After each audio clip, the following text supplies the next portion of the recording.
You're listening to Oh My Health, There Is Hope podcast.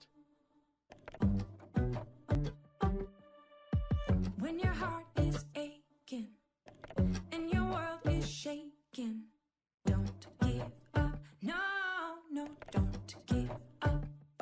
Hello and welcome to Oh My Health, There Is Hope, the podcast. I'm your host, Jana Short, and today we're here with a super special guest, Julie Fernandez. And as a trauma recovery coach, Julie helps people reclaim their bodies and build trust in their innate wisdom using tools and techniques from yoga, breathwork, mindfulness practices, somatic experiences, dance, martial arts, and the other body-centered modalities. She invites the exploration of unsettled trauma in the body, helping people listen to and trust their bodies, attune in at their real needs, and move through life with less stress and anxiety, more peace and connection. Julie is most passionate about empowering people to reconnect with their strength and innate capacity to heal. Oh my gosh, we all have that. Even though we don't realize it, we all have the ability to heal. Julie, thank you so much for being here today. We're so excited to have you. Thank you for having me. I'm excited to be here.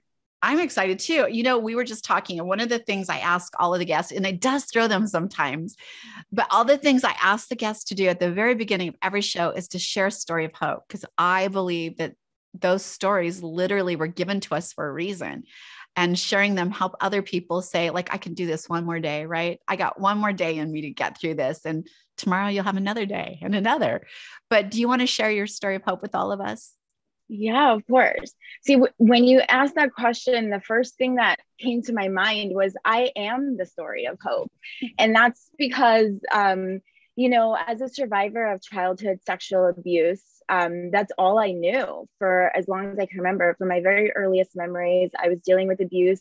And when I tried to seek help, it was normalized to me by my family. Like, there's just something that happens all too often in my family. And so I just learned to deal, right? I learned to deal, meanwhile, feeling very awful in my body and in the world, never feeling safe, never feeling happiness and all of that. And I struggled with a lot of eating disorders and depression, anxiety, and all kinds of stuff from all of the traumas.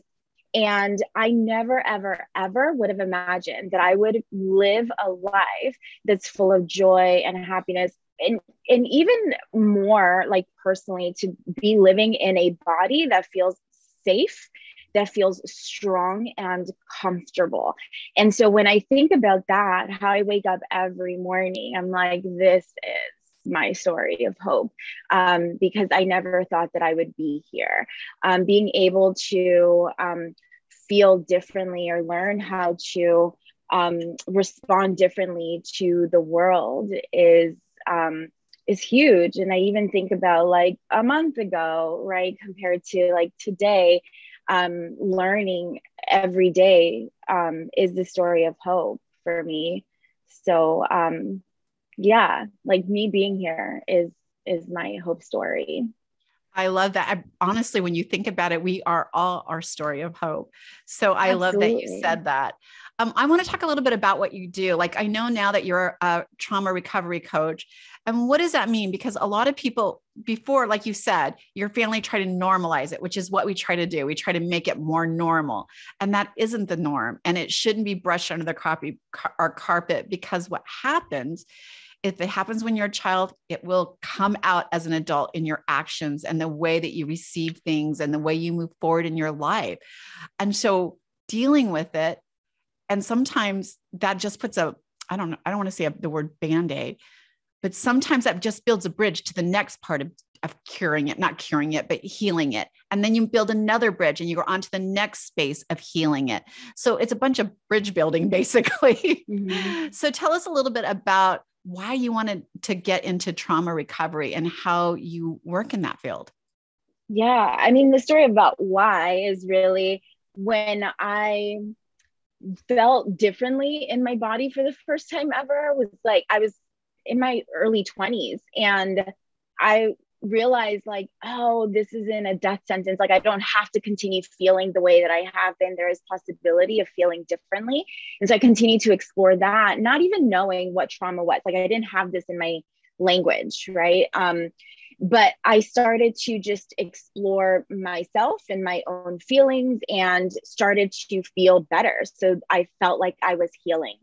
And I continued to deepen that. I actually started off as the yoga teacher. And so I used yoga for healing. And that's when I realized like, this is what I need to be doing because it was really helpful for me. And I wanted to bring that to others. So that's really where that started with the healing. And, you know, really it was exactly like you said, like we have been conditioned to ignore our physical symptoms and ignore our emotions. And we've been healing, quote unquote, by trying to work solely with like the mind and ignoring the body. But the body is where we hold all of the trauma and all of our emotions. If we pay attention, we'll notice, if we start to pay attention, we'll notice that the body is actually the very first thing to respond in any situation. And this is like, imagine like driving in the car. Have you ever been driving in the car and you have to slam on your brake really fast and then you stick your arm out to protect the person next to you? That's without thought, right? So that's the body's innate reaction. That's your body's attempt at healing and trying to protect you to keep you safe.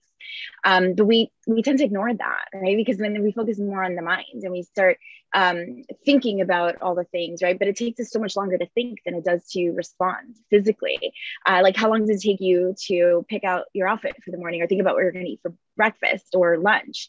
But that reaction in the car, your body just automatically bracing to protect was automatic, right? So when I work with people to heal, we have to address what's showing up physically, right? And the therapy, somatic therapy that I do, it's a body-centered therapy that looks at the connection of the mind and the body. You know, it's with the understanding that we are one interconnected system, meaning that our emotions, our physical body, and our thoughts affect one another. So together we work on changing that to make them help one another and to get them all on the same page. And we work specifically with the nervous system to help the nervous system feel that sense of safety and understand that that threat, hopefully this is true, is no longer here, right? And so then it helps the body to return back to like homeostasis, back to a normal, regulated, calm state. So that's what I do. And it can literally look like anything. I like to have fun in my sessions. I love it. I feel like when children, especially when they are traumatized through whatever, like sometimes you think trauma has to be a very dramatic thing, episode that happened, and it doesn't. Little things that we're like, what? That traumatized her? Like she still remembers that? It's super weird what traumatizes children. And I feel like as they grow into adults, some of them never have experienced what it feels like to feel safe in their body. Like they just don't know. They've lived in that state of trauma since they were children and have no idea what it feels like to move out of it. Yeah, thank you for naming that. That's really important. And really that comes from when we are not able to be attuned to. So like, let's say that you're a child and you hear a dog barking and you get startled. And then like your caregiver, whoever is around just says, whatever, relax, calm down. It's just a dog. But then they never actually help you to feel calm once again and like help you to understand the situation around you. That's a dog. Sometimes they bark, but the dog is there and you're here, right? Like just helping the child to feel safe once again. If that doesn't happen, then the nervous system stays in that startled state. And that's how we move through the world. So the next interaction with like your friend at the playground is going to be from that like activated startled state. And that's usually when we see like the quote unquote bad behavior where like maybe the child is like aggressive and that's because he's scared and he doesn't even know that he's scared because the dog's not there anymore, right?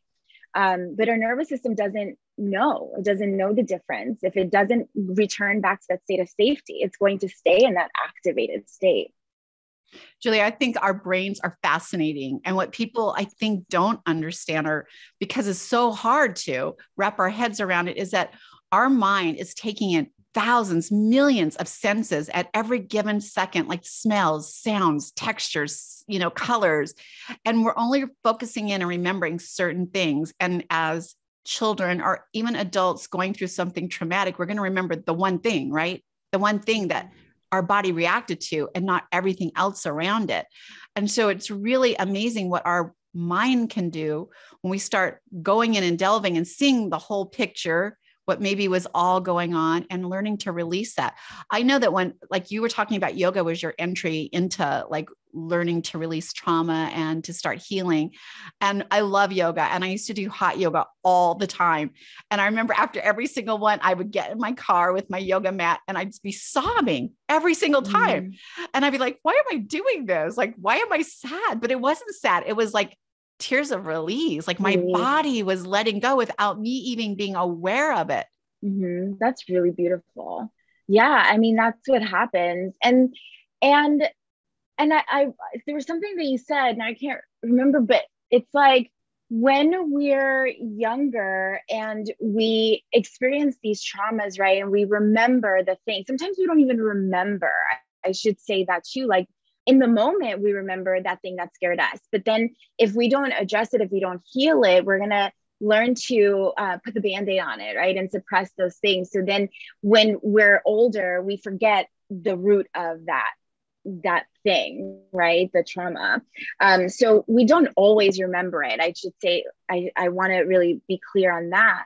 But then also what happens is, let's say that as a child, like maybe you're really scared and your caregivers didn't give you the attention you needed and you had to learn to suppress your emotions. We start creating a story about that. And we say, I'm not allowed to have feelings, so I should just stay quiet. Or whatever story it is, like I'm too much, I'm not lovable. If I'm quiet, I'll get the love and the attention I need, right? And so then we start creating these personas. And that's how we start moving through the world. And that's what becomes dangerous, because when we're older, when we're adults, right? And these things start to show up in our life and interfere with our relationships in our life, then we really have no idea where this came from, right? And we have to start digging deep.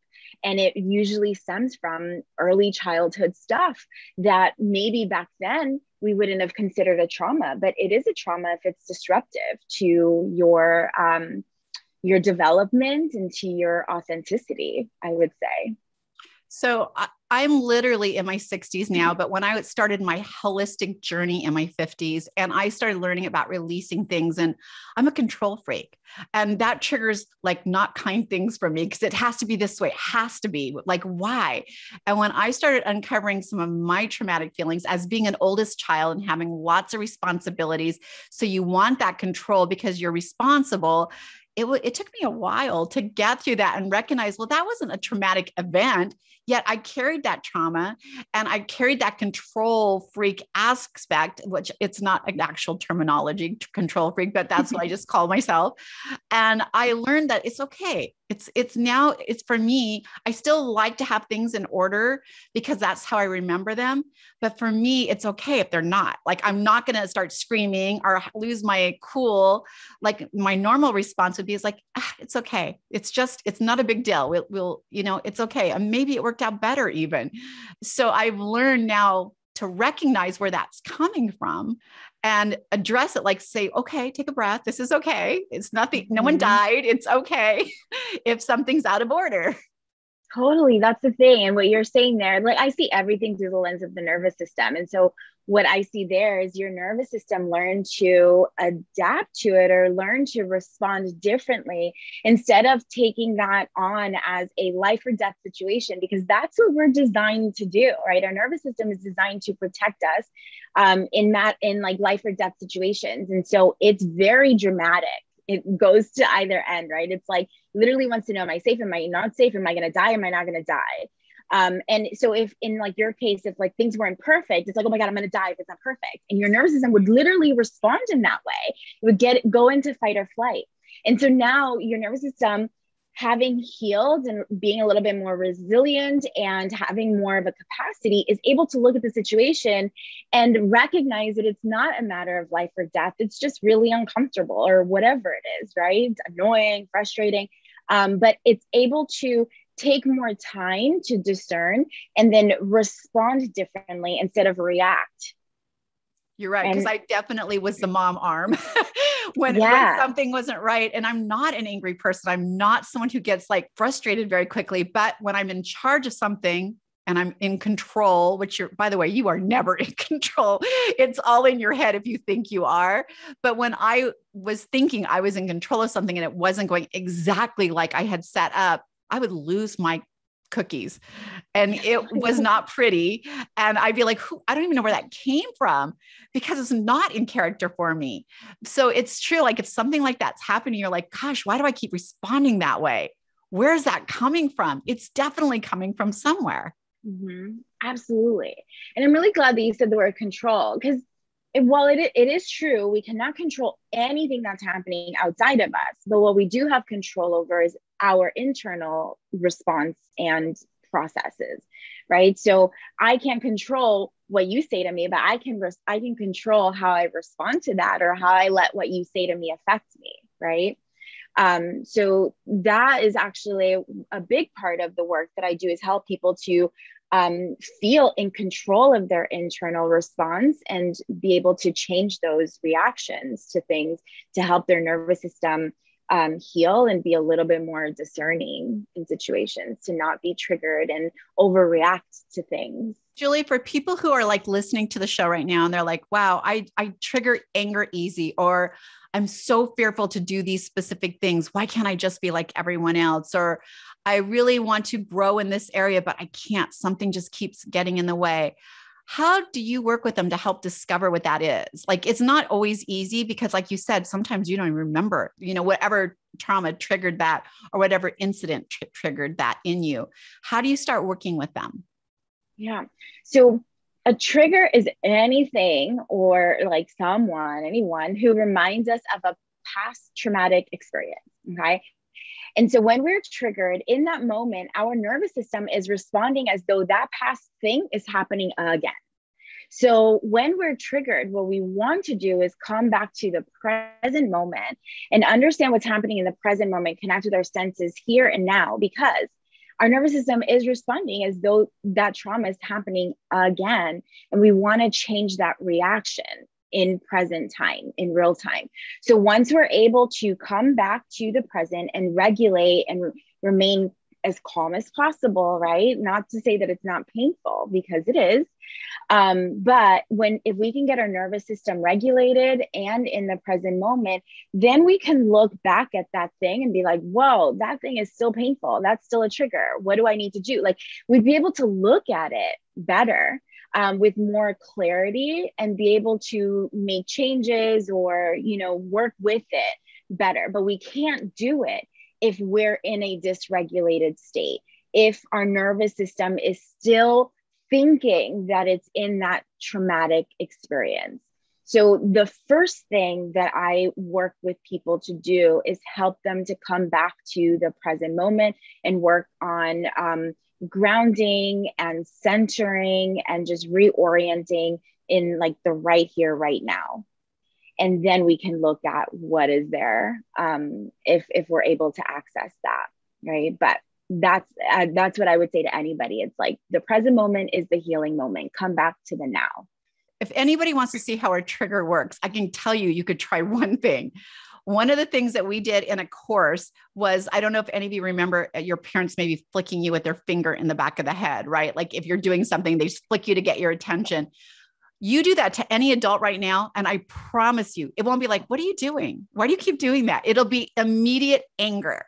And we did this in a thing, like we just walked around hitting the people we knew are at the course in the back of the head. And it doesn't matter, even when they knew it was coming, it triggered anger. And so I was like, that is so weird. I've never seen anything like something as simple. It wasn't even a hard flick. It was just the little flick in the back of the head. Yeah. I think everybody's had that little flick or that little slap on your hands when you reach for something as a child and like, no, hot, don't touch. Those triggers are embedded in our body, in our mind, in our body, and the way we respond. It's kind of been threaded through us. And so recognizing that, wow, that does trigger anger. Why? Or, oh my gosh, someone slapping my hand is like being told as a child, don't touch. And you're like, don't do that. So I think it's super funny that you are talking about triggers and people are like, oh no, nothing triggers me. Come on over and let me flick you in the head. I promise you, I will show you how a trigger works. We're being triggered all the time. Yes. All the time. I mean, I'm even thinking about like road rage, right? People who get upset in traffic, like where does that come from? Like, it's just traffic. If we look at it, right, it's just people in cars and they're driving. This has nothing to do with you, but we're triggered. So there's something much deeper there, right? You know, and it doesn't always have to be that deep. So I do want to make that clear. But like, if we're reacting really big to something, so quote unquote small, there's something there that's beneath that, right? Because we want to be able to just like get by and be like, yeah, it is what it is, you know, and just, there's traffic. Okay, I'll leave a little earlier. But if we have all of these feelings and all of this, all of these emotions about it, like there's something else going on there. I love it. So what can people do right now? Maybe something they can do if something that they recognize, oh, wow, that must be a trigger for me, or, oh, wow, that is something that I need to like figure out how to release that and change my response. What are some of the things that maybe they can do? And I know we talked about in your bio, like some of the things that you're doing is yoga, breath work, mindfulness practices. By the way, I'm not quite sure exactly what mindfulness practices are. I know what being mindful is, but when you put the word practices over it, I'm like, wow, is there like a book I can get? Like, how does that work? There's so many things, like there's so many practices. And I think, yeah, there are many books, but when I say like mindfulness practices, literally like anything that, so we know mindfulness is being present in the moment, like noticing your feelings as you're feeling them, your thoughts as you're thinking them, your emotions as you're emoting them, and all of that, right? Your body as you're being in it. And then when I add practices, I mean like, if we're going to walk from here to there and be mindful, that's a mindfulness practice. If we're going to sit and just like notice our breath, that's a mindfulness practice. If we're going to toss the ball back and forth and we're being mindful, that's a mindfulness practice. It can literally look like anything. I like to play a lot of games. So I mentioned the ball toss and those kinds of things, but yeah, so that's it, literally just any kind of practice and you add mindfulness to it, it's a mindfulness practice. And then what was your first question? What can they do? So what I would say is notice how your body reacts to that, right? If the body is the first thing that responds in any situation, when you get triggered, what happens? Did you notice your heart rate change? Did you notice your breath change? Did you notice your body tensing up? And then I would say, what can you do to change that? If you were triggered and you notice maybe your shoulders are now glued to your ears, possibly try bringing it down and see what happens next, right? If you notice that your breath maybe stops, keep the breath flowing. If your breath starts to become shallow, what happens when you deepen it, right? So things like that, it's changing our body's reaction, because again, we're trying to get our body and our nervous system to understand that this trauma event that we think is happening now is not actually happening right now. So we need to get our body to respond appropriately. I think that one of the things that we had talked about too is breath work. And I noticed that one of the things I noticed when I was in my control situation is that I would hold my breath. Like literally, I would hold my breath and I could feel like I really felt anger and rage, like that I lost control and something didn't work out like it was supposed to. And I learned if I just keep breathing, like, okay, just take a breath, take another breath. And pretty soon it started to release. So it was something for me, it was something as easy as that. And by the way, I didn't do this on my own. I worked with a coach because it really does take a village to get you constantly doing better on your wellness journey, right? You never arrive to the total wellness space. It's literally a journey, and you are always working on something and something and something. And that is awesome. Like, that's the best part. You're like, is this journey ever going to be over? No, because that alternative is death. So while you're here on this beautiful earth, working with someone like Julie can really change your life or give you that feeling of safety and comfort in your own skin, which is what we all strive to have. So I love that you shared all that. Can you tell us where people can connect with you now? Yeah, so I have a website, metahealingarts.com, and I'm also on Instagram, trying to be better about that, at Jules, JULES_meta, METTA. By the way, we found you on Instagram and we love her Instagram account. So I 100% would say, go check that out. There's a lot of amazing information there and it's like real authentic. So it's not like pitchy or just lots of good stuff. So that's how we found her and connected with her. So thank you so much, Julie, for being here today. Thank you. Thank you.